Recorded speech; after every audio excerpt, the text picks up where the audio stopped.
প্রিয় বন্ধুরা আপুরা আসসালামু আলাইকুম। কেমন আছেন আপনারা? আশা করছি ভালো আছেন। আমিও আল্লাহর রহমতে আপনাদের দোয়ায় ভালো আছি।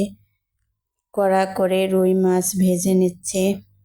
মাছের পিসগুলো কড়া করে বলতে অনেক কড়া করে ভেজে নিয়ে একটি গামলায় উঠিয়ে নিচ্ছে। এরপর ওই তেলে অর্থাৎ মাছ ভাজার পর যে তেল ছিল সেই তেলেই পেঁয়াজ কুচি দিয়ে একটু আস্ত জিরা দিয়ে একটু সময় ভেজে নিয়ে তারপর আবার তাতে কাঁচামরিচ চিড়ে ও রসুন সহ দিয়ে দেব। এবার পেঁয়াজ কুচি দিয়েছি, তার উপর আস্ত জিরা দিয়ে দিব। কিছু কিছু মাছে আমি জিরা বাটি না, আস্ত জিরাই দিয়ে দেই, জন্য আস্ত জিরা দিয়ে দিলাম। একটু সময় নাড়ানাড়ি করব, বেশি কড়া করে ভাজবো না।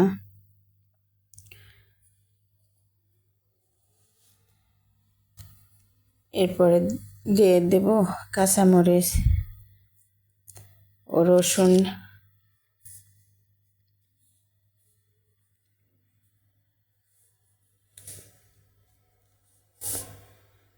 কাঁচামরিচ লাল মরিচ দিয়ে একটু সময় নেড়ে নেব।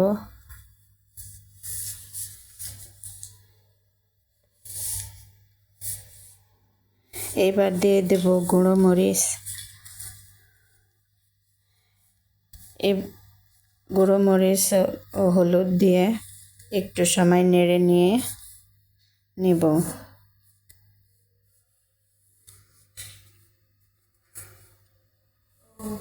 একটু সময় কষাইয়ে নেব বা নেড়ে নেব। এরপর দিয়ে দেব সিমের বিচি। সব মশলাগুলোর সাথে কষিয়ে নিয়ে নেব। তাতে দিয়ে দেব স্বাদ মতো লবণ।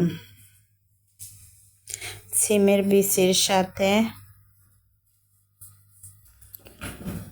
আমি আবার একটি আলুও দিয়েছি।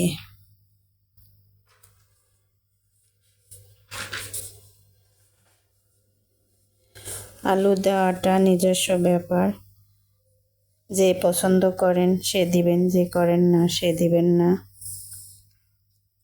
এই হলো আমার রুই মাছ দিয়ে সিমের বিচি রান্নার রেসিপি। কষানো শেষের দিকে, কষানো একটু সময় নিয়ে কষাইতে হয়। যাই হোক, কষানো শেষের দিকে শেষ হলে পরিমাণ মতো পানি দিয়ে ঢাকনা দিয়ে রাখবো সিদ্ধ না হওয়া পর্যন্ত।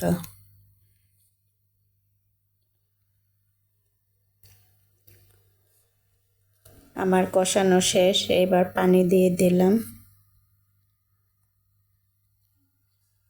সিমের বীজগুলো ঢাকনা দিয়ে রাখবো। আল্লাহ হাফেজ।